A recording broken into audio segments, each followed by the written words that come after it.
And one main question which will be coming to my comment section will be that can I take this motorcycle to Ladakh and all. Trust me, this is coming from someone who has been tagged as a Royal Enfield hater back in 2015 to 2018, because I remember I rode the Classic 350. What's up YouTube, welcome to the detailed review of the new Classic 350. So I know that I'm lagging behind the race. The reason is because I got this motorcycle. I don't want to upload the video on the first day itself, so Royal Enfield is kind enough to give this motorcycle for me for almost 1 week. So I thought, why not ride it for that time and make a video. So here are my thoughts and observation on this motorcycle after using it for this long. So first of all, if you look from this far, it actually looks like the old Classic 350 itself. But when you go near this motorcycle, you get to know that few of the things on this motorcycle has changed. I want to say in that way because Royal Enfield has actually tried keeping the classic element in this motorcycle itself, and they changed the entire thing inside and a few things revolving around it. First of all, the looks. Actually, this paint scheme, the red and the chrome paint scheme, actually looks beautiful. It's all chrome. You can see the reflection all over there. It's beautifully built. Excellent looking motorcycle. And in the front section, what you can see is the halogen headlight, which comes with this small hat kind of a setup, which I really love it. So to talk about the headlights, actually many people are complaining that this motorcycle is not getting LED headlights and all. I won't say that at all for two reasons. One is because many people think that having LED lights means more visibility. Let me correct you one thing. In order to have good visibility in LED lights, you need to have powerful LEDs, more number of LEDs. I'm one person who have used LED headlights as well as halogen headlights. So LED headlights doesn't mean good visibility. This halogen headlight is giving decent visibility. I'm actually happy with the performance. And the second thing is, if you're using a powerful LED headlight, oncoming traffic will be having a problem. So in that angle, actually I love halogen headlights, and it's basically yellow light, so it gives a little more visibility during fog and all. So in that way, I'll say that it has decent visibility. And what again, you see conventional indicators. Actually this is giving a very classic look to the motorcycle. And here you see an updated seat, especially the pillion seat, and then an updated grab rail and a very beautiful tail section. So altogether, I'll say that in the looks department, this actually scores 10 out of 10. So modernization hasn't affected anything in terms of looks. So what has changed? Many things actually. We'll talk about the engine when we go for the ride. So before that, I'll just walk you through the handlebar switches, the dash, and I'll explain to you the seat height and things. So it's slightly a heavy motorcycle, not a slightly heavy motorcycle, it's a heavy motorcycle. That thing hasn't changed. So completely planted foot on both sides, very good for short riders. And looking here, it's not a bad choice for tall riders as well. I'm having enough of leg room here. So the switches you see over here are the new kind of switches that Royal Enfield is implementing. Actually, we have seen these kind of switches in the Meteor. So these kind of circle or turning switches are going to be the signature style, I think, from now on in Royal Enfield. So starting from this side, here you have the kill switch, and here you do the ignition. That's how it works. And this is a caution lamp switch.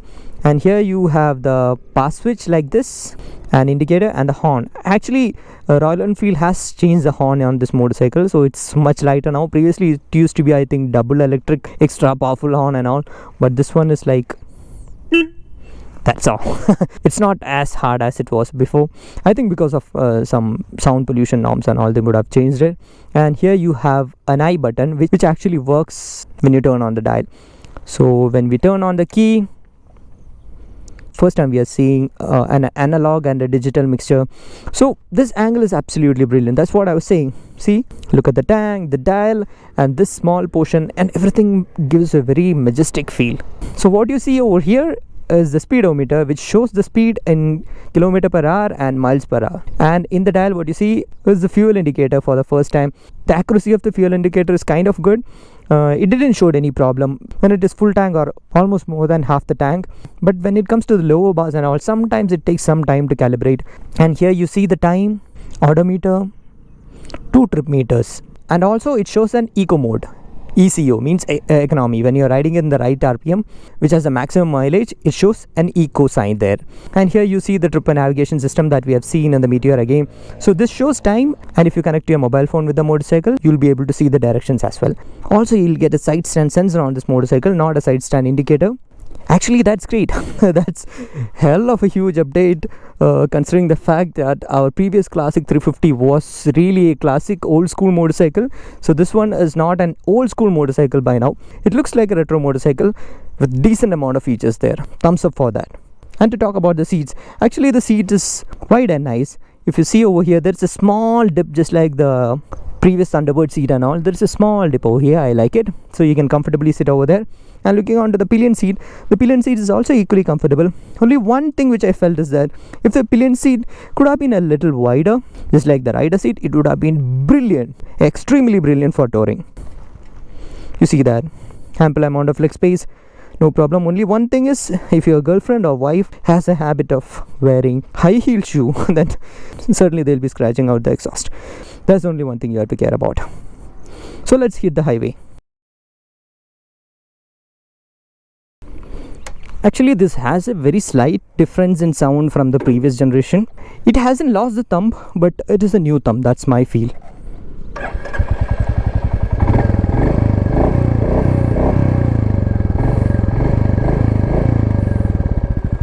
By the way, I have made a different pure sound video for this motorcycle. You can check it out. So let's go.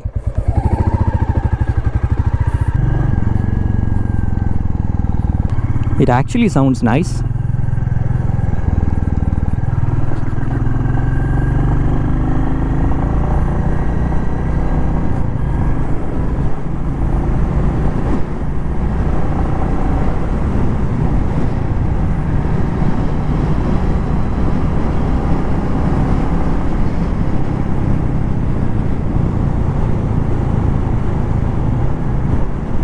Alright, to talk about the engine, this is the new 350 engine that you have seen in the Meteor.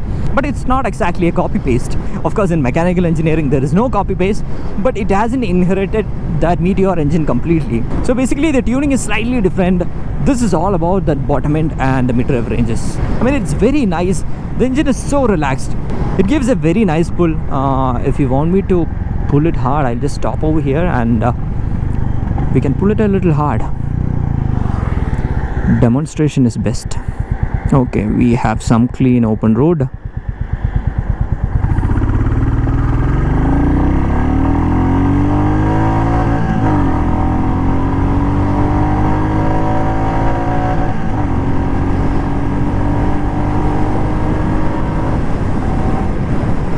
That's how it goes. I think you will be equally surprised like me to see that the needle or the handlebar, nothing vibrated actually.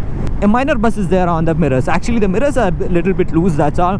Otherwise, absolutely brilliant engine. Actually, the character of the classic 350 is entirely changed. You can feel that thump from the exhaust sound. Otherwise, the motorcycle is very, very, very nice.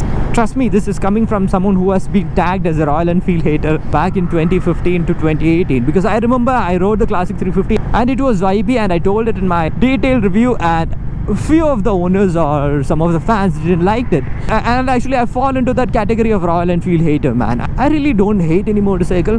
I just want motorcycles to get improved. I mean, this is kind of a feedback. We ride the motorcycle, we actually let the manufacturers know that, hey, when we push the limits, these are the observations. And Royal Enfield actually went back to the engineering paper and they did a fantastic job. This is now vibration free. So that's with the engine. And when it comes to the riding ergonomics, just like the previous version as well, you have a very completely upright riding posture. The upper body is very nice. I'll suggest you to sit upright because you might tend to ride this motorcycle with an arched back, which is not actually good. You might get an upper back pain. So it's better to sit upright and ride it. And the lower body is equally relaxed, very comfortable to ride. If you ask me if I need a windscreen and all, I don't really need a windscreen because what I feel is that the cruising speed on this motorcycle is from 80 to 90. I have max push to 120. Absolutely no vibration in that speed as well. And the handling is also very nice. I didn't face any wobbling or anything because the motorcycle is like rock solid, man. No amount of crosswinds or anything can take this off. Maybe a strong wind or some hurricanes can take it, that's all. Otherwise the classic 350 goes like a bullet. So I really don't feel a need of having a taller windscreen and all. And when it comes to suspension, I'm actually amazed to see how the suspension is working because it feels slightly hard, but it is able to take off all the bad patches on the road. It doesn't hit you like that, and there is no wavy suspension. So I cannot say that it's a plush suspension, but in fact it is really holding it up well, be it on bad patches of road or taking some amount of cornering or on high speeds. I mean, the suspension is holding it up well. And when it comes to the brake, the braking is good. I think the brakes will be excellent, that's what I feel, because it's a very heavy motorcycle and the brakes are able to bring this motorcycle comfortably down from 100 km per mark in very less time. And after riding through the city, I didn't really face any kind of ground clearance problem or heating problem and all. It's perfectly fine. Only one thing is, like as I mentioned, it's a slightly heavy motorcycle. You might find it a little bit difficult to steer, that's all. But once it's rolling, if you're on a highway like this, you'll be easily able to ride this motorcycle for long distance. By the way, I'll be making a different touring video. And this motorcycle actually comes with the typical gearbox from the Enfield. The clutch feel is actually really nice. It's not too hard, neither too soft. It's set on moderate state. You can easily ride around with this kind of a clutch feel inside city for a longer period of time. And when it comes to the gearbox, the slick, no problem. Until now, no false neutrals. And you know the gearbox from the Royal Enfield. It's basically like you have to maintain your chain properly. Then you'll be having really nice and slick gear shifting. Otherwise, you might be feeling some false neutrals and all. But until now, on this motorcycle, I haven't faced anything. This is coming out of my experience. And when it comes to the tires, these tires are actually holding it up well on high speeds, corners, and some amount of off-roading. Now to look on to the ownership part of this motorcycle. Actually, this motorcycle, the Classic 350, comes from a price of 2,30,000 to 2,67,000 on road, based on the variant you pick, basically the colors. So there is a single channel ABS as well, and you have the dual channel ABS variant. In my opinion, definitely go for a dual channel ABS. That will be a really nice choice, because the money that you put in, the extra money that you put in is really worth it. Go for it. And the motorcycle has to go to service once in 5,000 kilometers or 6 months, and obviously the first service is done in 500 kilometers, and the free services actually cost something like 1,500, and the paid service will cost you something like 2,500. And the mileage expectation from the company is 30 to 35 kilometer per liter, but I feel that it depends on the riding style.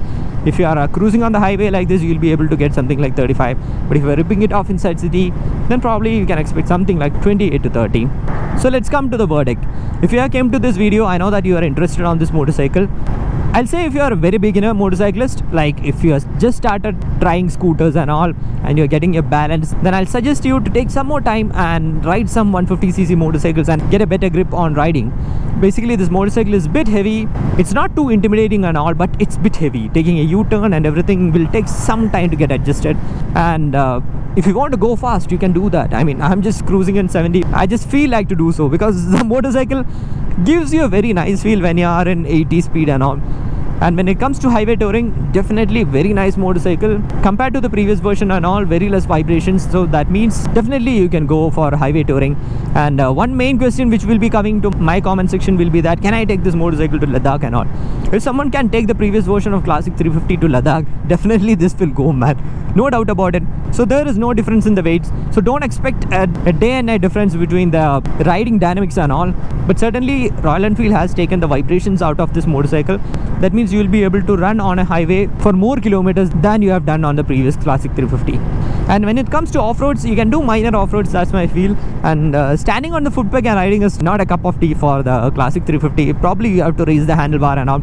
I just tried it. I just took the motorcycle for a minor off-road to see how it's handling. It's nice, it's stable in slow speeds, no problem. But if you want an off-roading motorcycle, definitely try out the Himalayan. That's the best that you can get from Royal Enfield.